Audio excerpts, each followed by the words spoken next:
बहुत सारा पिला मन डाउट सार ये जो जिनसटा ना 0.5 एटा माने कौन 0.5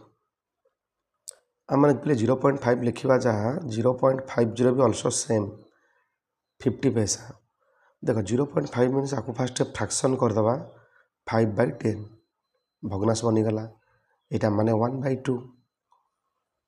तापर बहुत सारा पिला मन डाउट आसे सर 0.25 टा माने कौन एटा माने कौन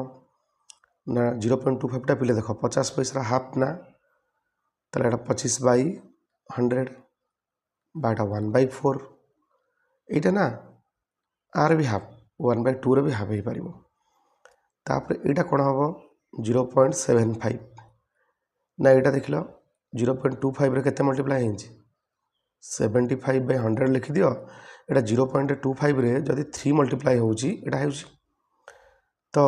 यहाँ भी कैंसल आउट कले 25 रे काटिले 3 25 रे काटिले 4 मतलब यहाँ भी 1/4 रे जदि 3 मल्टीप्लाई करवा यहाँ बनीज 3/4